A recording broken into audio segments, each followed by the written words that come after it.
नमस्कार, स्वागत है आपका भीम न्यूज कोटा राजस्थान में। मैं हूं आपका दोस्त विनय कुमार सिंघल। आज भीम न्यूज की टीम ने कोटा शहर पुलिस अधीक्षक अमृता दोहन से वार्ता की। देखिए एक रिपोर्ट। आज हम मिलने आए हैं डॉक्टर अमृता दोहन, कोटा शहर पुलिस एसपी हैं, आईपीएस हैं। आप को इंसिडेंस देखिए कि कोटा में जिला कलेक्टर भी एमबीबीएस डॉक्टर हैं और मैडम भी एमबीबीएस डॉक्टर हैं। आइए बात करते हैं। स्वागत है भीम न्यूज कोटा राजस्थान में आपका। मैडम, आप बताइए, आपने यहाँ कोटा ज्वाइन किया, चूँकि पहले भी आप यहाँ रहे हो, कोटा के चप्पे चप्पे से वाकिफ़ हो, क्या कहना चाहोगे? अभी वर्तमान में चुनाव आ रहे हैं और एक त्यौहार भी आ रहा है 90s का, तो लॉ एंड ऑर्डर के बारे में आप क्या कहना चाहोगे और जनता को क्या निर्देश या अपील करना चाहोगे? जी, सबसे पहले तो धन्यवाद। और हाँ, मेरा ये दूसरा टर्म है कोटा में। तो पहले वाला जो टर्म टेन्योर रहा है, लंबा रहा, और उसके अनुभव का मुझे इस टेन्योर में फ़ायदा मिल रहा है, इसमें कोई दो राय नहीं। कोटा को पहले से जानने में, जो यहाँ के क्राइम और यहाँ की कानून व्यवस्था के संबंध में पहले से ही जानकारी होना, मुझे इस टेन्योर में, इस टर्म में काफ़ी फ़ायदेमंद साबित हो रहा है।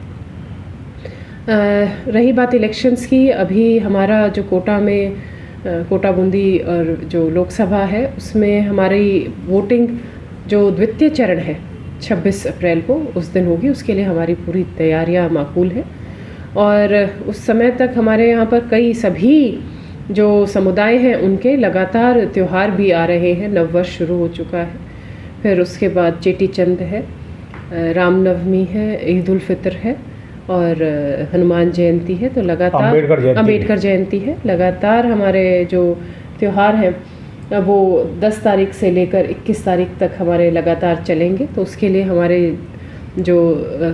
हमारे कम्युनिटी पुलिसिंग के माध्यम से हम लोगों के बीच में हम पहुंच रहे हैं और उनका हमें सहयोग मिलेगा। चूँकि हमारा जाब्ता इलेक्शन में अभी ज़्यादा बिजी है, तो त्योहारों में हम आमजन से अपील करते हैं कि उनके सहयोग से हम बिल्कुल शांतिपूर्वक, हमारे कोटा में व्यवस्था रहेगी, कानून व्यवस्था बनी रहेगी, शांति व्यवस्था बनी रहेगी। तो वो आपका सहयोग हमें चाहिए।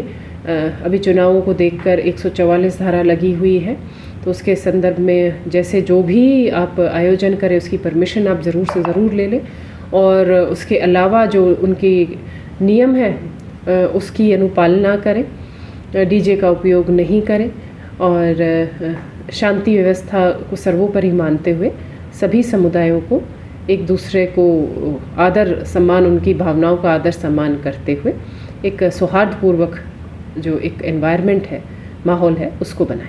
मैडम, ये सीएलजी की जो बैठक पहले निरंतर होती थी, ये त्योहारों को देखते हुए भीम न्यूज आपसे अपील करता है कि आप क्या निर्देश देंगे कि थाना स्तर पर जो सीएलजी की बैठकें होती थी, पुलिस के लिए कहीं ना कहीं तो लाभदायक होती हैं, तो क्या आप हम त्योहारों से पहले हम लगातार सीएलजी की बैठकें करते हैं और अब की बारी हम ये चीज़ नहीं कर रहे हैं, थानों पर सीएलजी की बैठकें ना करके लोगों के बीच में जाके हम सीएलजी की बैठकें कर रहे हैं। जन सहभागिता शिविर, ये नया नवाचार रहेगा। जी बिल्कुल, ये आपके आने से हुआ है। पहले तो मैं भी सीएलजी मेंबर हूँ भीममंडी का, थाने का, लेकिन बैठक है ना थाने में होती थी। तो वहाँ क्या है कि एक just like a formality type होता है। तो यदि आपके जैसे निर्देश हैं कि एरिया वाइज यदि बैठक करते हैं तो वहाँ लोगों को समझाने में और शांति व्यवस्था में, उसमें आमजन भी हमारे साथ होते हैं, पुलिस की प्रेजेंस भी दिखती है बीच में, उधर के लोगों की जो स्थानीय समस्याएं हैं उनका भी हमें जानकारी मिलती है। बहुत सारे फ़ायदे होते हैं लोगों के बीच में जाने में, विश्वास बढ़ता है आमजन का पुलिस की तरफ। तो हम यही हमारी तरफ मतलब यही नवाचार है और ये हम कर भी रहे हैं पिछले कुछ दिनों से और आगे भी यही जो है ये जारी रहेगा कि लोगों के बीच में जाके और सीएलजी मेंबर्स, पुलिस मित्र, सुरक्षा सखी, मौजूद व्यक्ति, आमजन, उनके साथ मीटिंग ली जाए। मैडम, अभी आपने जो एक कोचिंग स्टूडेंट के अपहरण का जो मामला खोला है, वो बड़ा पेचीदा मामला था, लेकिन आपने उसको सक्सेसफुल उसको सॉल्व किया है। भीम न्यूज आपको बधाई देता है। एक प्रश्न और कि अभी हम कवर कर रहे थे कि आप कोचिंग एरिया में जाके जो बच्चे हैं उनसे डायरेक्ट इंटरेक्शन कर रहे हैं, उससे बच्चे बूस्ट होते हैं, बच्चों के अंदर स्वाभिमान जगता है। तो ये जो आपका निरंतर प्रयास है, श्रीमान कलेक्टर साहब ने तो शाम को बच्चों के साथ डिनर भी किया है, आई थिंक आपने भी शायद वो मैनेज किया है, तो ये कब तक चलेगा और इससे आपको क्या लगता है कितना बच्चों में फ़र्क आया है?